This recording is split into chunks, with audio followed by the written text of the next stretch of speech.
बाबा, शरदीय नवरात्रि पूर्ण होने पर जो विजयदशमी आए, उस दशमी के दिन जो एक शमी का पत्र भूलवश भी महादेव को समर्पित कर दे, उसकी जिंदगी में कभी संपदा की कमी ना आए। एक शमी का पत्र, एक शमी का पत्ता 14 करोड़ सोने की मुद्रा से प्रबल हो जाता है। एक शमी का पत्र। आज भी कई जगह पर विजयदशमी के दिन, कई स्थानों पर विजयदशमी के दिन शमी के पत्ते का लेन देन होता है। शमी के यहाँ होता है कि नहीं होता हमको स्मरण नहीं है, महाराष्ट्र में तो, पर कई जगह पर होता है। यहाँ पर भी शमी का जो पत्र होता है, विजयदशमी के दिन लोग देकर उसको प्रणाम करते हैं, माता पिता को नमन करते हैं। क्यों?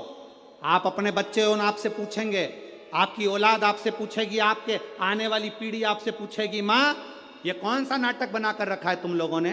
शमी का पत्ता दे, शमी का पत्ता ले, मिलने जाओ तो शमी का पत्ता। शमी का पत्ता क्यों लिया दिया जाता है?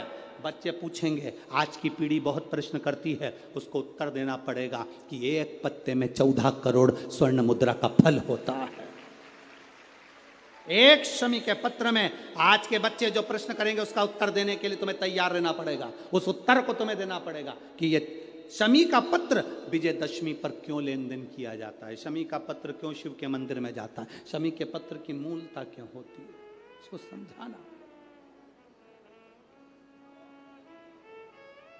एक शमी पत्र में वो फल है।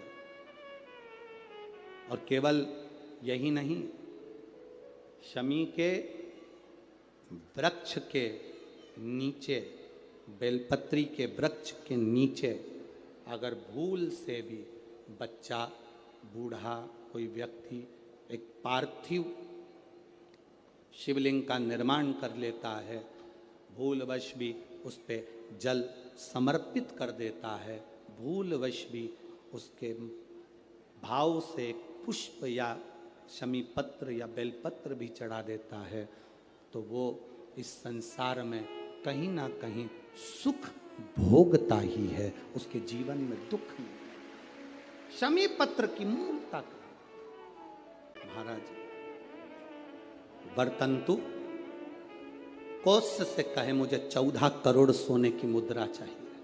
गुरु परीक्षा लेता है,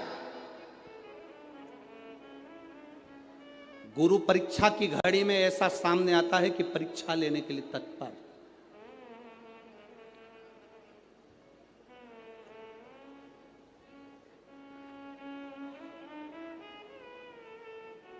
ली परीक्षा, 14 करोड़ सोने की मुद्रा, कौश गया, तुरंत राजा रघु के पास में। राजा रघु से कहा, महाराज 14 करोड़ सोने की मुद्रा मेरे गुरु जी को देना है, मैं ब्राह्मण का बालक हूं, आप दे दो। राजा रघु ने कहा, 14 करोड़ सोने की मुद्रा देने के लिए मना नहीं, पर मैंने अभी यज्ञ करा था, उस यज्ञ में मैंने सोने की मुद्रा सब संतों को, ब्राह्मण जन को बांटी है। मेरे पास में इतनी मुद्रा नहीं, थोड़ी बहुत निकल जाएगी, 1 करोड़ दे दूंगा, 14 करोड़ कहाँ से लाऊं? राजा रघु ने कहा, पर ब्राह्मण मेरे दरवाजे से खाली ना जा, रुकिए, मैं इंद्र पर आक्रमण करता हूं। गुरु गुरु है, इंद्र पर आक्रमण करता हूं। राजा रघु ने इंद्र पर सेना तैयार कर आक्रमण करना प्रारंभ करा। इंद्र का सिंहासन डोलने लगा। इंद्र दौड़ते दौड़ते भगवान ब्रह्मदेव के पास में गए। राजा रघु इंद्र पर आक्रमण कर रहे हैं, इंद्रलोक पर आ रहे हैं, क्या करा जाए? एक बच्चे को 14 करोड़ सोने की मुद्रा चाहिए, गुरु ने मांगी है, इसीलिए लेकर जा रहा है। उसको 14 करोड़ स्वर्ण मुद्रा, हाँ 14 करोड़, हाँ क्या करें? इंद्र से कहा, राजा रघु यहां पर आए स्वर्ण मुद्रा लेने के लिए, आप कुबेर को बुलाओ और कुबेर से कहो कि तू जाकर 14 करोड़ सोने की मुद्रा दे दे। कुबेर को बुलाया। कुबेर शमी का एक पत्ता तोड़ा, शमी का एक पत्ता कुबेर ने तोड़ा और पृथ्वी पर आकर शमी के पत्ते को तोड़कर कोस को दे दिया। कोस, ये शमी का पत्ता ले। कोस ने कहा, मुझे 14 करोड़ स्वर्ण मुद्रा चाहिए, ये पत्ते का क्या करूंगा?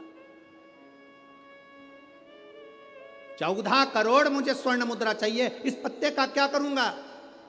तब कुबेर ने जो पत्ता दिया और कौत्स से कहा कि यह बर्तन तू महर्षि को ले जाकर दे देना, वह महर्षि समझ जाएंगे इस पत्ते में क्या है। बर्तन तू महर्षि के पास में एक शमी का पत्ता ले जाकर कौत्स ने दिया। कौत्स ने जैसे ही दिया, बर्तंतु ने उस पत्ते को अपने सिर से लगा लिया और जान गया ये मेरे महादेव का शमी का पत्र है। एक पत्ते में 14 करोड़ सोने की मुद्रा का फल होता है। 14 करोड़ सोने की मुद्रा का फल एक शमी के पत्ते में होता है। नवरात्रि चल रहे हैं, इसके बाद में दशहरा आता है। नवरात्रि के बाद लोग रावण को जलाते हैं। तो कभी तुमने विचार करा कि 9 देवी के बाद ही रावण क्यों मरा? कभी विचार करना था कि रावण को पहले जला देते हैं, देवी जी बाद में बिठाएंगे। और ये नवरात्रि के बाद रावण का संहार हुआ है, नवरात्रि के बाद रावण मरा है। उसका कारण आज भी वही है कि बेटियों पर गलत दृष्टि देने वाले, अगर घर में बेटियां जन्म ली हैं, बहन बेटियां तुम्हारे घर में रह रही हैं, तो उन बेटियों पर गलत दृष्टि देने वाले का अंत कैसा होता है, ये रावण का चरित्र बता देता है कि उसका अंत ऐसा होगा।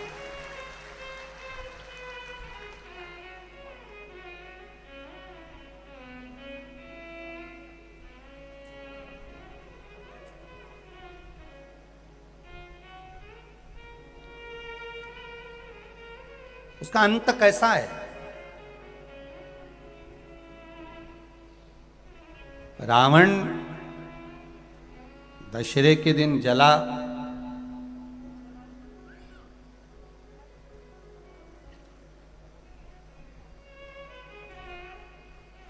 दशहरे के दिन जल रहा है,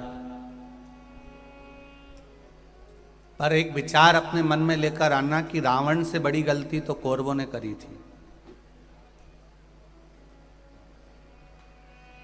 रावण तो सीता जी को हर कर लेकर आया और अशोक वाटिका में ले जाकर रख दिया था, पर कौरवों ने इतनी बड़ी गलती करी कि भरी सभा में चीर पकड़कर खींचा जा रहा है और उसको नग्न करा जा रहा है, उसके वस्त्र को खींचा जा रहा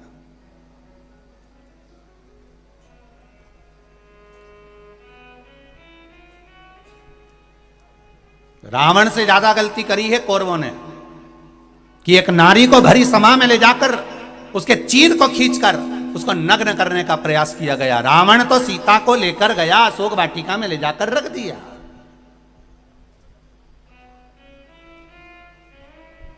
पर कौरव ने तो भरी सभा में केश पकड़कर खींच कर लेकर आए और उसके चीर को खींचा गया, उसके चीर को खींचा गया।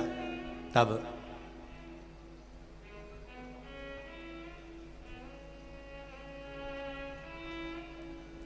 रावण से ज्यादा गलती कौरवों ने करी। उसके बाद भी दुर्योधन का, ना दुशासन का, ना कौरवों के किसी भाई का आज तक पुतला मुतला जलते नहीं देखा अपन ने। तो तुम्हारे मंदसौर वालों ने कहीं देखा हो तो जरूर फोटो खींच के मेरे को भेजना कि कौरवों ने इतनी बड़ी गलती करी थी जितना रावण नहीं करा है। रावण तो सीता जी का हर का लेकर आया और अशोक वाटिका में रख दिया, पर कौरवों ने एक रजस्वला धर्म में रहने वाली, रजस्वला धर्म का तीसरा दिन उसके बाल पकड़कर खींच कर लेकर आए और बाल पकड़कर खींच कर लेकर आकर यहां उसके चीर को खींचा जा रहा है।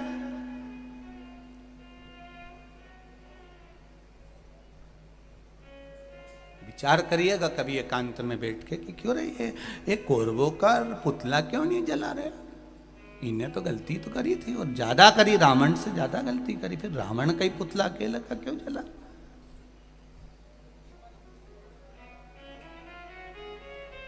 और रावण ने तो केवल सीता जी को हरकर अशोक वाटिका में ले जाकर रखा था, फिर इसका पुतला जला और कौरवों का नहीं जला। उसका कारण क्या था? क्या कारण था ऐसा? ऐसा कौन सा कारण पड़ गया था कि रावण का पुतला जलाया गया और कौरवों का नहीं जलाया गया?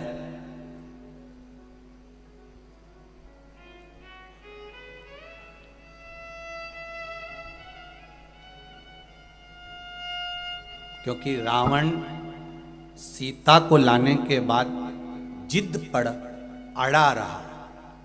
एक बार अगर अदालत में केस चले जाए और व्यक्ति जिद छोड़ दे, जिद में अगर थाने में खबर गई, अदालत में खबर गई और वो तो जिद पे अड़ा, नहीं क्या तो मैं बर्बाद करके छोड़ूंगा, बिल्कुल केस लगाओ, लड़ने दो।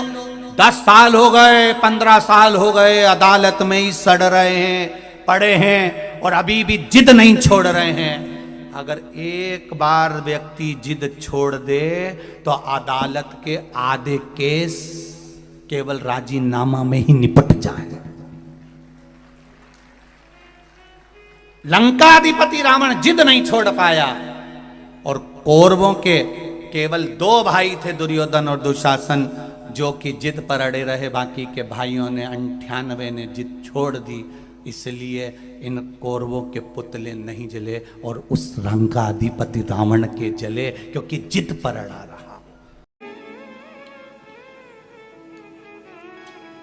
परमात्मा से दूर होने का कारण ही हमारी कहीं ना कहीं मन को भटकाने का क्रम ये कान कर जाते हैं।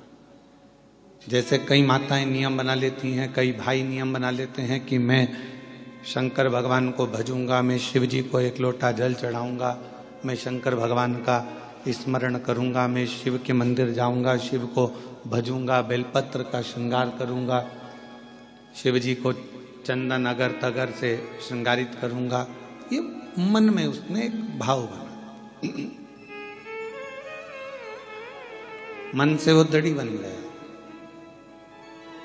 पर मालूम पड़ा फिर किसी ने पूजन करते करते, भजन करते करते 1.5 महीना, 2 महीना, 3 महीना निकला और किसी ने तुम्हारे कानों में आकर कह दिया शिव जी को जल चढ़ाने से क्या होता।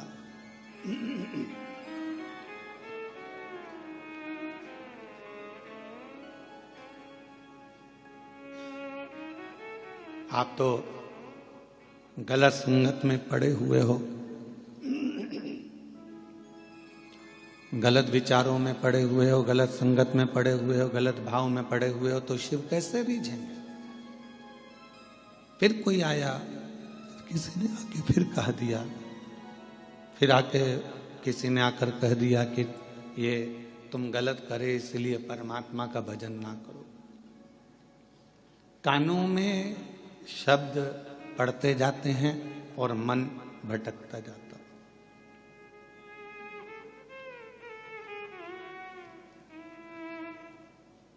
मन भटकता कब है? जब हम गलत लोगों की बातों में आ जाते हैं।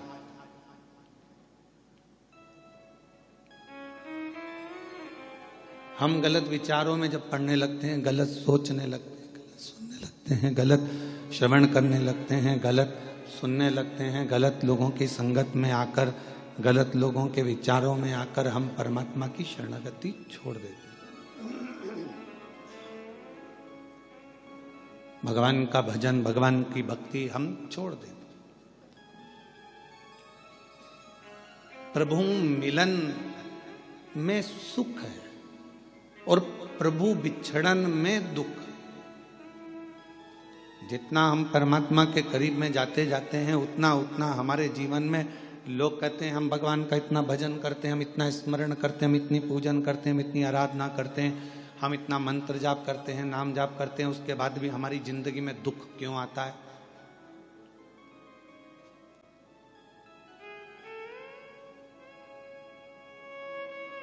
आप सब समझदार हैं। कपड़े को यदि साफ करना है तो उसमें सोडा डालना पड़ेगा, सर्फ डालना पड़ेगा, साबुन लगाना पड़ेगा और कपड़े को अच्छा जम के खंगालना पड़ेगा, निचोड़ना पड़ेगा। खंगालोगे, धोगे, पटकोगे, आड़ा टेढ़ा, साबुन, फिर गर्म पानी, फिर सोडा, फिर वापस सरफ और साबुन बार बार लगाओगे, पटकोगे, पछाड़ोगे, तब जाकर वो कपड़ा थोड़ा उज्जवल हो पाएगा। तो आप ये ना सोचें कि भगवान, हम भजन करते हैं, हम कीर्तन करते हैं, हम मंत्र जाप करते हैं, हम माला जाप करते हैं, हम पूजन करते हैं और भगवान हमको ही दुख क्यों दे रहा है? भगवान चाहता है कि तुझे इतना पवित्र कर दूंगा धो धो कर कि फिर संसार सागर में तेरा जन्म नहीं होगा। तू मेरा हो जाएगा और मैं तेरा हो जाऊंगा। तू मेरा हो जाएगा और मैं तेरा हो जाऊंगा। तू भटकेगा नहीं फिर।